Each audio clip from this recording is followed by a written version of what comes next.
الرجیم بسم اللہ الرحمن الرحیم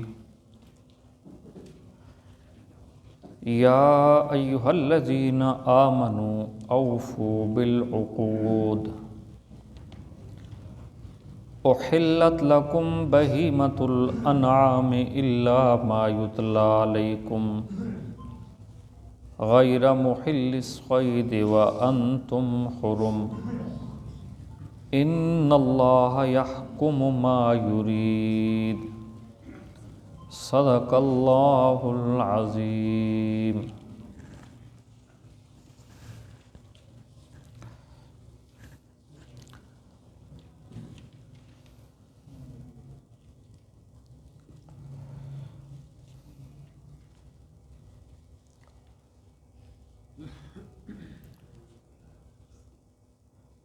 سورت کا نام سورہ مائدہ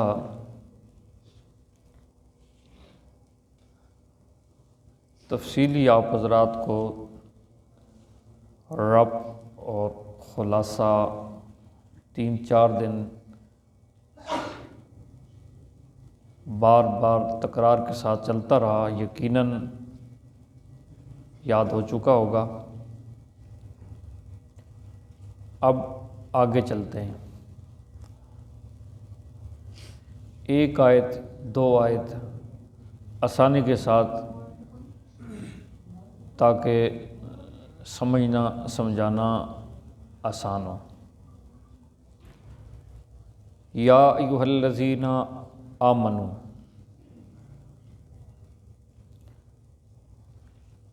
یہ تمہید ہے۔ آمنو اے ایمان والو، ایمان کا تقاضا کیا ہے؟ اوفو بالعقود،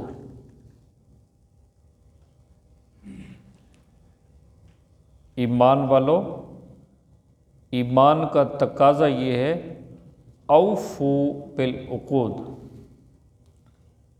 عقود عقد کی جمع ہے۔ عقد کا معنی ہے گرہ لگانا۔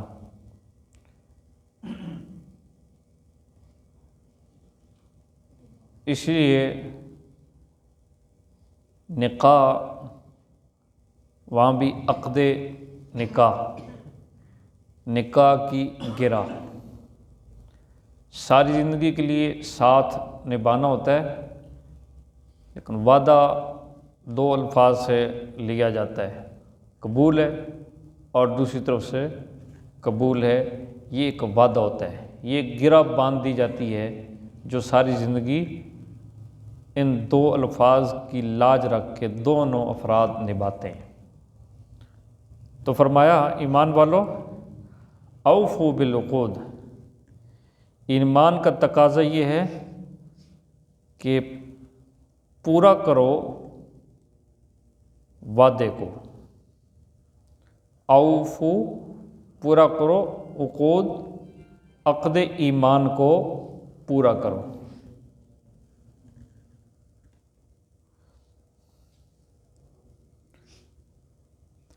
اس عقود سے کیا مراد ہے؟ تفسیر ابن جریر بہت بڑے عالم ہیں، علامہ ابن جریر رحمۃ اللہ علیہ فرماتے ہیں کہ اس سے مراد تورات میں لیا گیا وہ وعدہ ہے جس میں تصدیق نبی، ان سے وعدہ لیا تھا کہ نبی آخر زمان تشریف لانے والے ہیں، آپ نے اس کی تصدیق کرنی تھی۔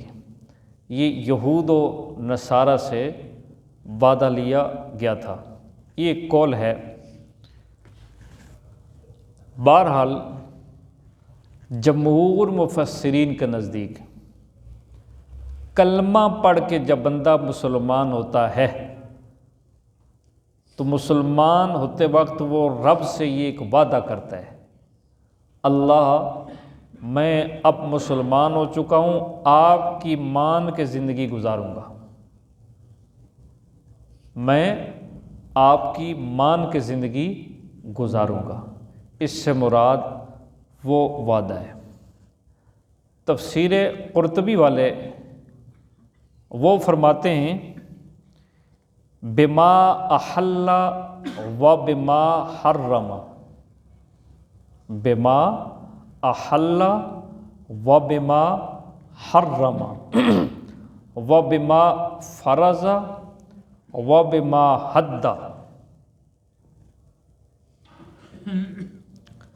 اللہ نے جو حلال کیا اس کو حلال سمجھنا، اللہ نے جس کو حرام کیا اس کو حرام سمجھنا، اور اللہ نے جس کو فرض کیا اس کو فرض سمجھنا، اور اللہ نے جہاں سے روک دیا وہاں سے بچ جانا۔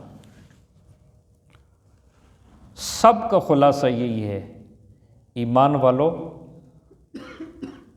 تمہاری بہت بڑی نسبت ہے،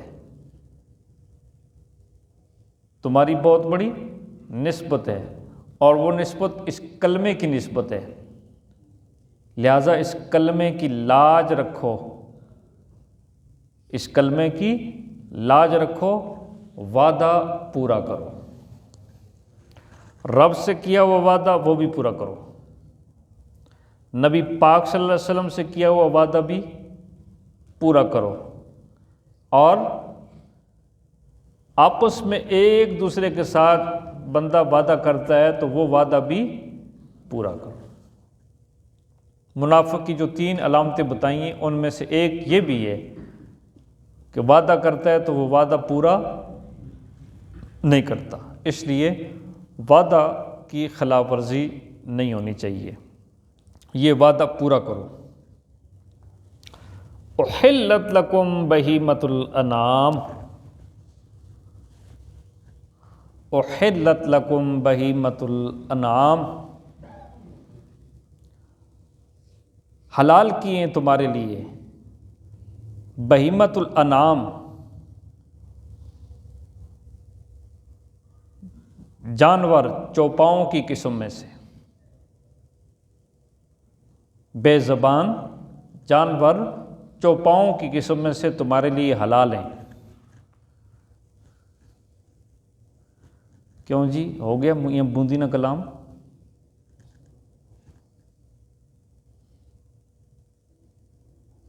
قرآن تو ایک مربوط کتاب ہے، وعدے پورے کرو، چوپائیں تمہارے لیے حلال ہیں، کوئی ربط ہے؟ ایڑی چوٹی کا زور لگایا مفسرین نے، آخر میں کہا ربط قرآن کے لیے ضروری نہیں ہے۔ واہ قربان جائیں مولانا حسین علی تیری قرآن فہمی پر۔ تو مولانا حسین علی فرمایا کرتے تھے یہ میاں بوندی نہ کلام نہیں ہے، ہمیں اگر ربط کا پتہ نہیں ہے تو ہم اپنی لا علمی کا الزام قرآن پہ مت ڈالیں۔ فرماتے ہیں یہ مربوط کتاب ہے۔ حضرت شیخ القرآن مولانا غلام اللہ خان رحمۃ اللہ علیہ پڑھنے کے لیے جب پہلی دن مولانا حسین علی رحمۃ اللہ علیہ کے پاس گئے تو مولانا حسین علی ہندوستان سے پڑھ کے آئے تھے، بڑے عالم تھے، استاذ کی دعائیں تھیں، خدمت کی ہوئی تھی بیماری کے لمحات میں مولانا مظہر نانوتوی کی۔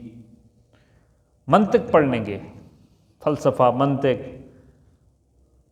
فرمانے لگے میں نے استاد جی 3 کتابیں پڑھنی ہیں۔ مولانا حسین علی سے فرمایا میں نے 3 کتابیں پڑھنی ہیں۔ تو مولانا حسین علی رحمۃ اللہ علیہ نے فرمایا اللہ راضی تھی بھی ایک کتاب پڑھاؤں گا اور نال قرآن پڑھے سا،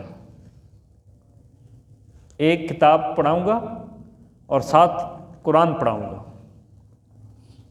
شیخ القرآن مولانا غلام اللہ خان رحمۃ اللہ علیہ نے بستر اٹھایا اور دروازے تک چلے گئے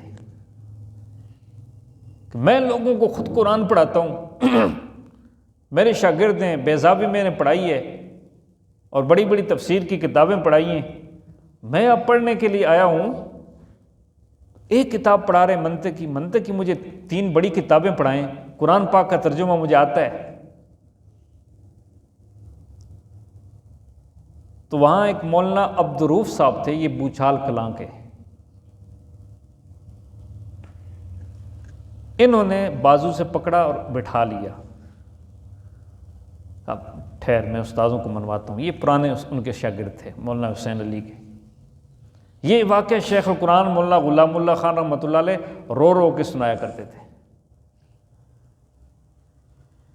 اندر کے جا کر مولانا حسین علی سے فرمایا، حضرت یہ جو لڑکا ہے نا، مجھے یہ ذہین فتین اور کام کا بندہ لگتا ہے، واپس جا رہا ہے ضائع ہو جائے گا، لہٰذا 2 کتابیں اس کو پڑھائیں جو اس کی فرمائش ہے، ساتھ قرآن پڑھائیں۔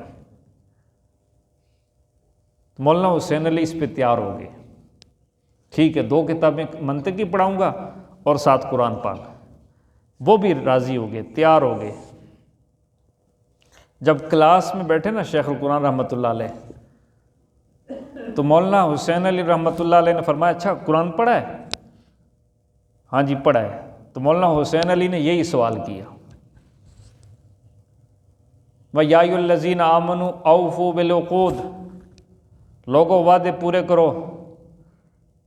ڈنگر حلال ہیں، کیا مطلب ہے؟ چوپائے حلال ہیں، کوئی رب بظاہر نظر نہیں آ رہا نا۔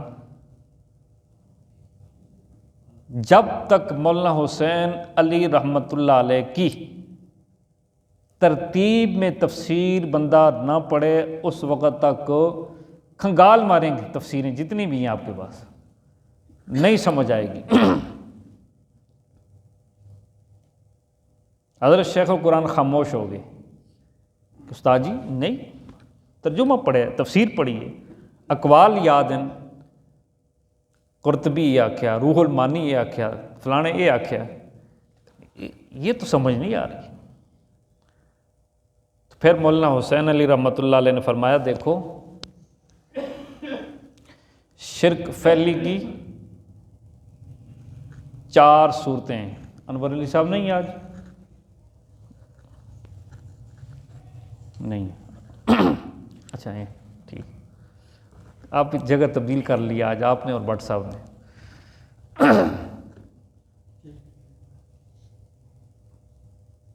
کیا فرمایا؟ شرک پھیلی کی 4 صورتیں، تحریمات اللہ، تحریمات العباد، نیازات اللہ، نیازات العباد۔ لوگوں وعدے پورے کرو، مسلمان ہو تو وعدے پورے کرو۔ اللہ کے وعدوں میں سے ایک وعدہ مسلمان ہو کر یہ بھی بندہ کرتا ہے، اللہ جو تو نے حلال کی وہ حلال سمجھیں گے،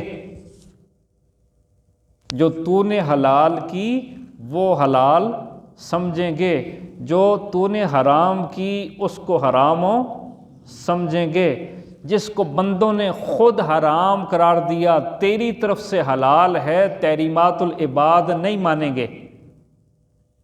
سمجھ آ گئی نا بات ہو؟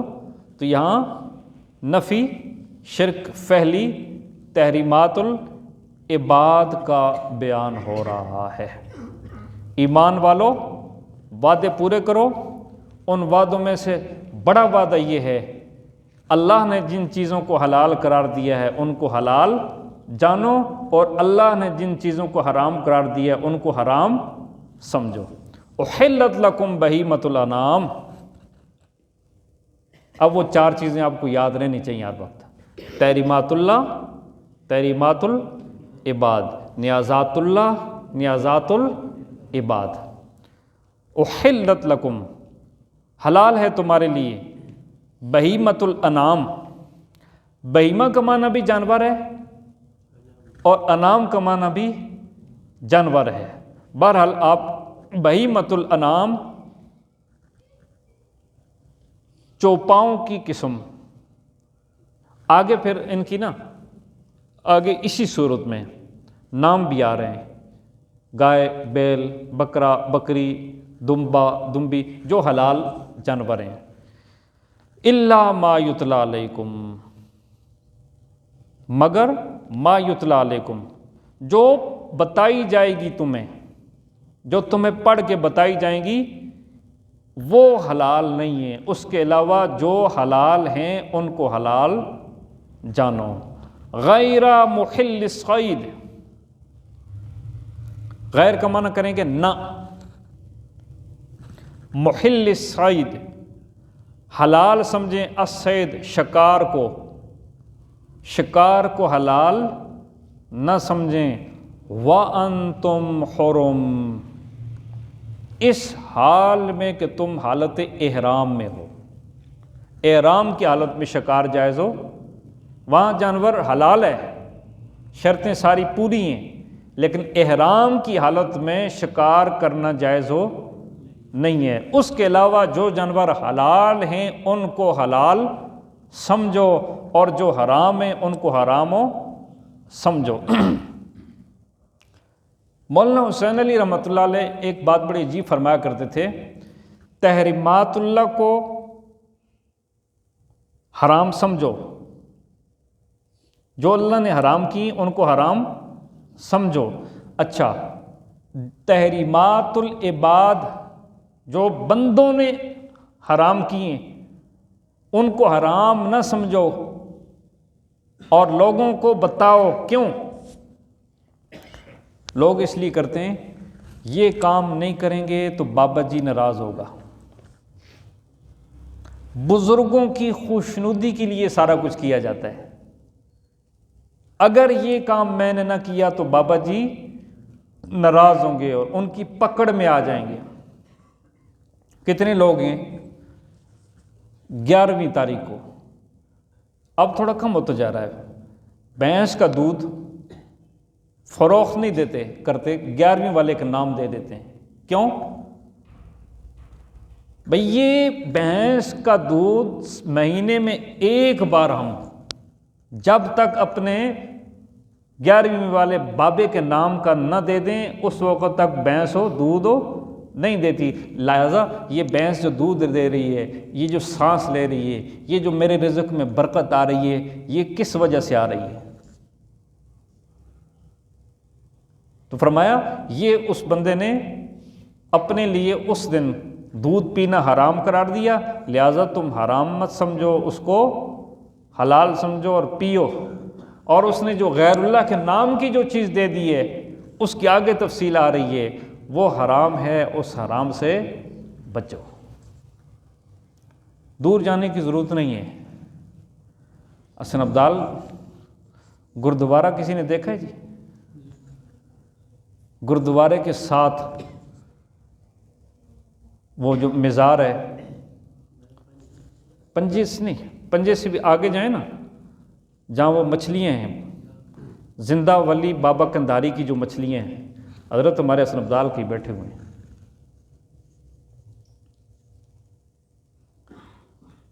1997 کی بات ہے، شاید 1997 کی، وہاں جو چوکیدار ہے نا دوست، سرکاری وہ جگہ ہے، ڈیوٹی ہے، ساجد توحیدی بندہ ہے، ہمارا دوست ہے، اس وقت ہم نہیں جانتے تھے اس کو، میں میرے ساتھ 3 اور دوست، عصر کے بعد سردی کا موسم تھا، بہت ٹھنڈ تھی، تو وہاں کنارے پہ آ کے کھڑے ہوئے نا، اتوار کا دن تھا یا جو بھی، لوگ بہت زیادہ رش تھا، تو آپس میں 3-4 بندے پوچھ رہے ہیں یہ مچھلیاں پکڑتا کوئی نہیں کیوں؟ تو ایک بندہ کھڑے ہو کے کہتا ہے جو بندہ اس مچھلی کو پکڑتا ہے وہ خون بن جاتا ہے۔ وہ کیا ہوتا ہے؟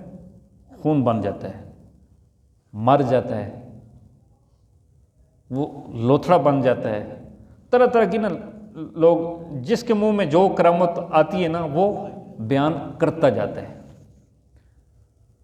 مجمع کافی سارا اکٹھا ہو گیا، میں نے کہا بھائی اگر میں مچھلی پکڑ لوں مر گیا، میں نے کہا میں خود ذمہ دار ہوں، اور نہ مرا تو میں نے کہا کم از کم لوگوں کا عقیدہ تو ٹھیک ہوگا نا. تیراکی شراکی بھی اتنی نہیں آتی، لیکن میں نے اس جو ہے نا مچھلی والے تالاب میں چھلانگ لگا دی. پکڑتے پکڑتے باقی ساری وہ مچھلیاں ایک سوراخ میں چلے گئی، ایک لنگڑی سی میرے ہاتھ میں آ گئی.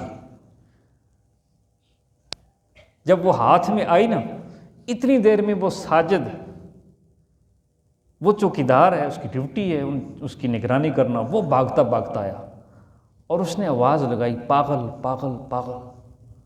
تو مجھے یہ بات سمجھ نہیں آئی کہ وہ مجھے پاگل کیوں کہہ رہا ہے. پکڑا مجھے اور ادھر ایک ہوٹل پہ لے گیا، پکوڑے کھلائے، سموسے کھلائے، چائے پلائی، اور ساتھ کہتا ہے آپ میری روزی میں لت مار رہے ہیں. مجھے جو تنخواہ ملتی ہے نا، وہ ملتی اس وجہ سے کہ میں ان کی چوکیداری کروں، اس پورے باغ کی، اور اس کی نگرانی کروں. باقی کہتا ہے مجھے بھی پتہ ہے میں خود توحیدی ہوں، نہ کوئی سانپ بنتا ہے، نہ کوئی مرتا ہے، اور نہ وہ خون بنتا ہے. یہ لوگوں کی واہی تباہی باتیں ہیں اور پھیلی ہوئی ہیں. ہم بھی کہتے ہیں شکر ہے مفت کی چوکیداری ہو رہی ہے. اب لیکن لوگوں کا تو ایک ذہن بنا ہوا ہے نا، بھائی اس کو پکڑیں تو کیا ہوگا، خون بن جائیں گے. یا یہ بابا جی کی کرامت، اتنی بڑی بڑی مچھلیاں پرانی یہاں پہ رہ رہی ہیں. قبرستان کی لکڑیاں مت کاٹنا، بابا جی کی مار پڑ جائے گی. یہ تحریمات العباد ہیں، لوگوں نے خود حرام کی ہوئی ہیں. جو پابندیاں اللہ نے نہیں لگائی ہیں، یار اپنی طرف سے یہ پابندیاں کیوں لگا رہے ہو؟ جو چیزیں اللہ نے حلال کی ہیں ان کو کوئی بندہ بھی حرام نہیں کر سکتا. تو یہاں بھی اللہ فرما رہے ہیں اے ایمان والو وعدہ پورا کرو. احلت لکم بہیمۃ الانعام، یہ ربط یاد رکھنا ہے جی، یہ ربط آپ نے یاد رکھنا ہے. ایک طرف رب کہہ رہا ہے وعدے پورے کرو، آگے ساتھ ہی کہہ رہا ہے حلال ہیں تمہارے لیے چوپائے. کیا ربط ہے؟ تو اسے کہ بھائی رب سے پہلے آپ کو مولانا حسین علی رحمۃ اللہ علیہ نے جو اصطلاحات بتائی ہیں وہ یاد رکھنا ضروری ہے. وہ یہ ہے نفی شرک پھیلی کی 4 قسمیں: تحریمات اللہ، تحریمات العباد، نیازات اللہ اور نیازات آگے ساروں کی مثالیں آئیں گی. جس طرح یہاں پہ آ گئی ہے نا، اس طرح اسی صورت میں تفصیل کے ساتھ یہ عنوان بیان ہوگا. کون سی چیز حلال ہے، کون سی چیز حرام ہے. بندوں کے حرام کرنے سے کوئی چیز حلال ہو، جو حلال ہے وہ حلال ہی رہتی ہے، اور جو حرام ہے وہ حرام ہی رہتی ہے. جو حرام ہے اس کو بھی پھر کھول کے اللہ بیان کر رہے ہیں انما حرم علیکم المیتۃ والدم ولحم الخنزیر وما اہل بہ لغیر اللہ. ربط یاد ہو گیا نا. آگے بیان ہو رہا ہے وعدہ پورا کرو، آگے کیا ذکر ہو رہا ہے؟ جانور تمہارے لیے حلال ہیں. ربط کیا ہے؟ ربط کے لیے ضروری ہے مولانا حسین علی رحمۃ اللہ علیہ کا خلاصہ یاد رکھنا کہ شرک پھیلی کی 4 قسمیں: نیازات اللہ، نیازات العباد، تحریمات اللہ، تحریمات العباد. تو یہاں پہ نفی ہے تحریمات العباد کی، نفی ہے تحریمات العباد کی کہ تم نے جو وعدے کیے ان میں سے ایک وعدہ یہ بھی تھا کہ جو چیزیں بندوں نے حرام کی ہیں حقیقت میں اگر وہ حلال ہیں تو ہم ان کو حلال سمجھیں گے. احلت لکم، تمہارے لیے حلال ہیں چوپائے، الا ما یتلی علیکم، مگر وہ جو تم پہ بیان کیے جائیں گے آگے. غیر محل الصید، نہ حلال سمجھیں شکار کو. کب؟ وانتم حرم، حالت احرام میں شکار کی اجازت ہو نہیں ہے. ان اللہ یحکم ما یرید، بے شک اللہ فیصلہ کرتا ہے جو چاہتے ہیں. اللہ ملک کی توفیق نصیب فرمائے. الحمد للہ رب العالمین والعاقبۃ للمتقین والصلاۃ والسلام علی اشرف الانبیاء والمرسلین وعلی آلہ واصحابہ اجمعین. اللہ اپنا فضل اور اپنا کرم فرما دے، فہم قرآن نصیب فرما دے. جو ساتھی کوشش کر رہے ہیں، کوئی بات سمجھ آ رہی ہے، کوئی نہیں آ رہی ہے، اللہ یہ طالب علم ہیں، قرآن سیکھنے والے ہیں، کوئی بوڑھے ہیں، کوئی جوان ہیں، کوئی دہیڑ عمر ہیں، لیکن مولا کریم اس ذوق کے ساتھ یہ بیٹھے ہوئے ہیں، قیامت کے دن ہم قرآن سیکھنے والوں میں اٹھا لیے جائیں۔ اللہ ان کی اس طلب کو اپنی بارگاہ میں قبول فرما دے مولا کریم، برحمتک یا ارحم الراحمین۔